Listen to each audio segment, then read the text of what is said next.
Now it all starts to get gimmicky and depressing. Samsung has launched the ridiculous Galaxy Round, apparently the world's first smartphone with horizontally curved display.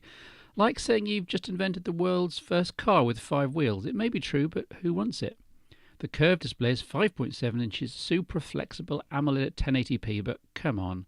The rest of the Galaxy Round specs are Note 3-ish, a Snapdragon 800 clocked at 2.3 GHz, 3 gig of RAM, 32 gig of built-in memory and a micro SD card slot, plus the 13 megapixel camera on the back of the device and 2800 mAh battery inside.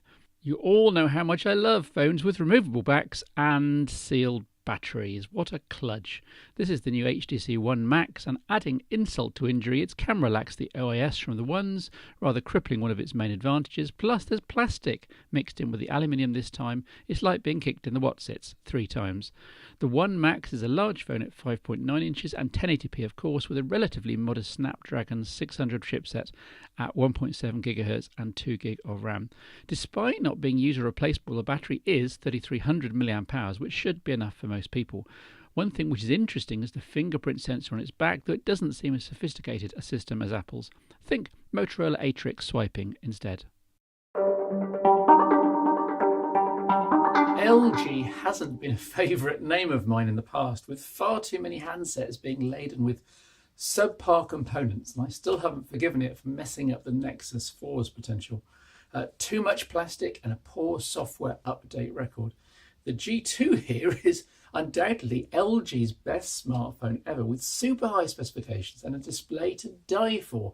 But can this Galaxy S4 competitor provide enough innovation to cause mainstream phone buyers to veer down LG's path rather than the vastly more well-trodden Samsung one?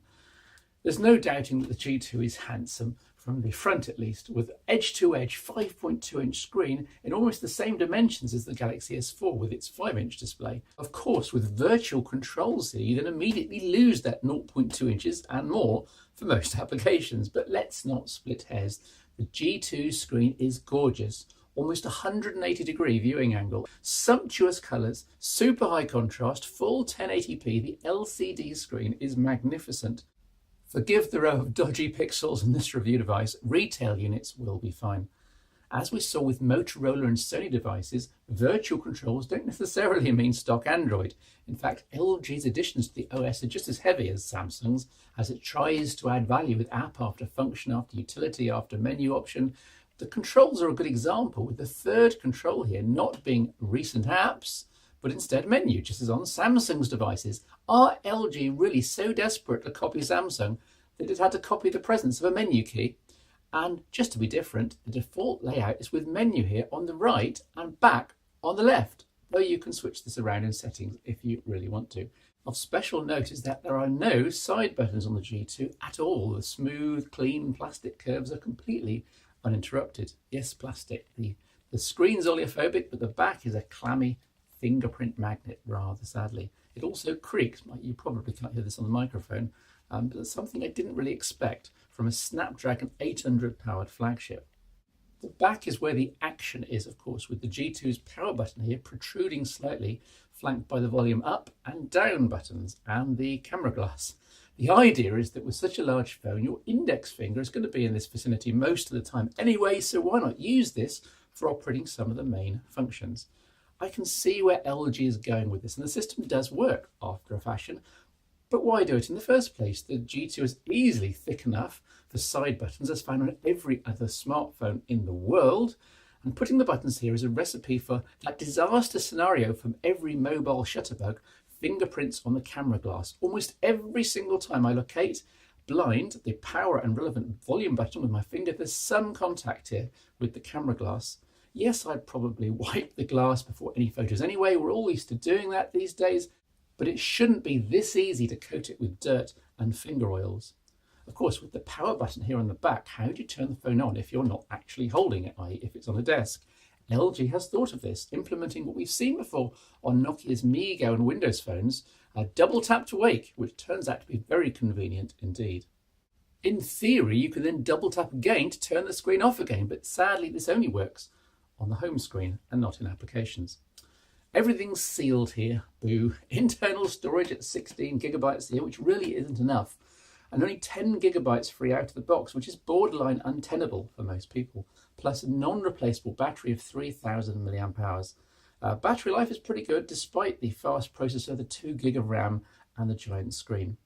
The only apertures in the case are for headphones, micro USB charging and data, and twin speaker grills, one of which seems to be a dummy with just the one mono speaker bottom left of the device. It's not too bad, but it could be a lot louder. Here's a demo.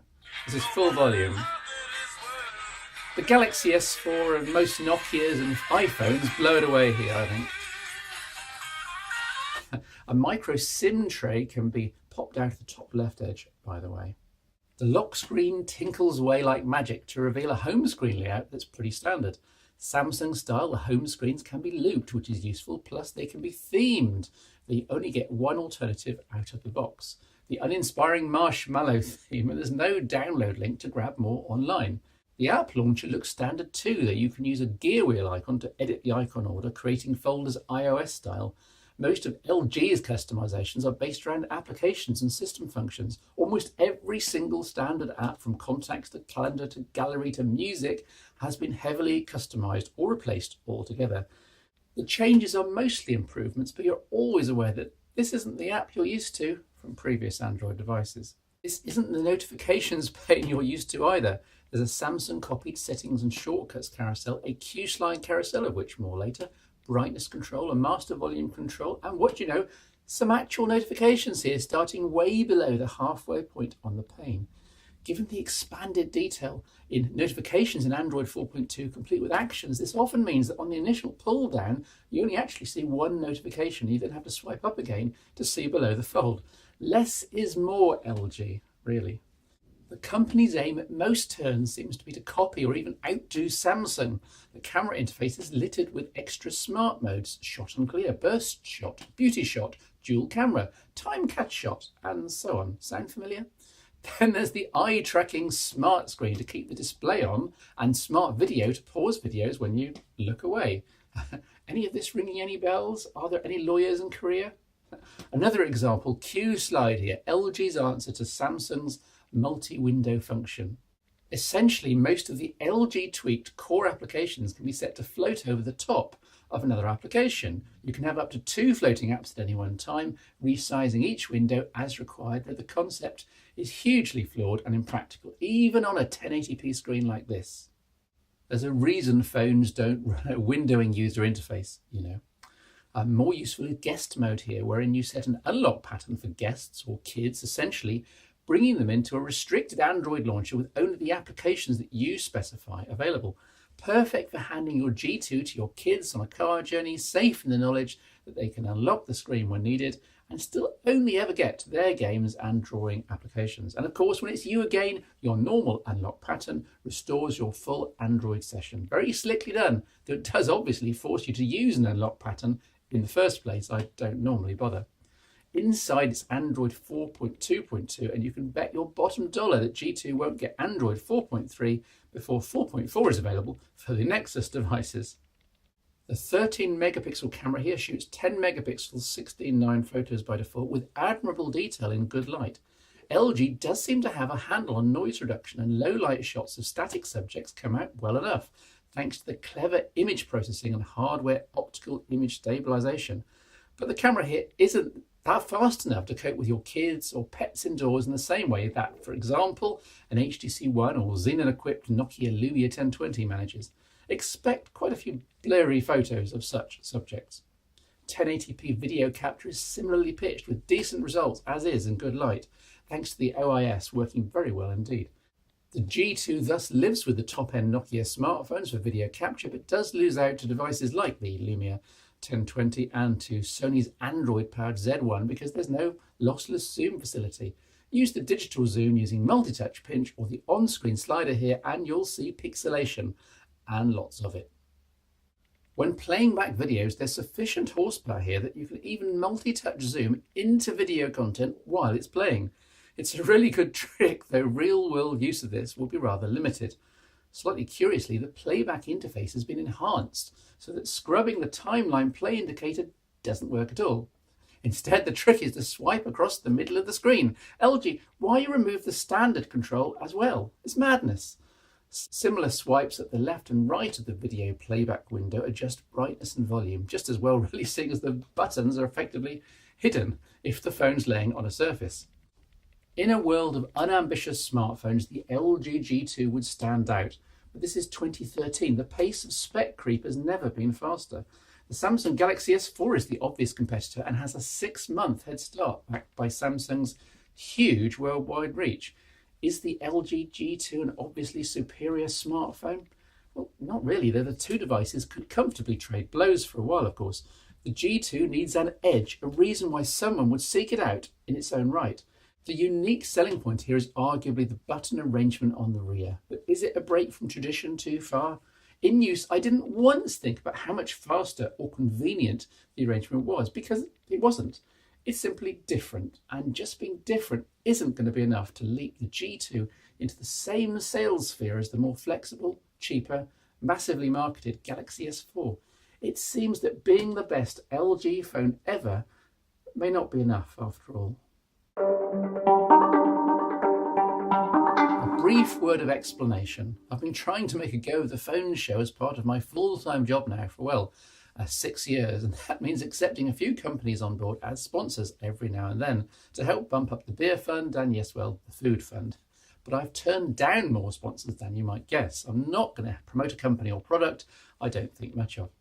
Now, I've been friends with the people at ProPorter since 1995, 18 years ago, when they started out making hard cases for the Scion palm tops. Amazing to think we're both still here, really. I've been chatting about ProPorter's accessories on the Phone Show Chat audio podcast, but for a season I'm switching to actually showing some of these gadgets on camera here. Don't worry, I won't show anything boring or which isn't worthy. The first item is this BeachBuoy case. I guess I've missed the seaside season in the Northern Hemisphere, but I'm sure there are some Aussies watching this wanting to keep sand and seawater out. Plus, it also works to protect against European rain, as it's raining at the moment, if you're out mountain biking or hiking. Essentially, it's a very tough Cordura and plastic sleeve for your smartphone, but the standout points are the double press seals here at the top, held together by Velcro, plus the reinforced sides and the corner eyelets, meaning that the case can take a lot of punishment, perhaps swinging from a rucksack or similar. Most importantly, you can interact with your smartphone's capacitive screen very easily. You can even shoot videos underwater like this. The BeachBuoy is just large enough for a Galaxy S3, Galaxy S4 style device, or a Windows phone as here, but it wouldn't cope with anything much larger. Perfect for peace of mind when you navigate the great wild outdoors. Maybe strap it to your bike or motorcycle handlebars. This is the ProPorter BeachBuoy.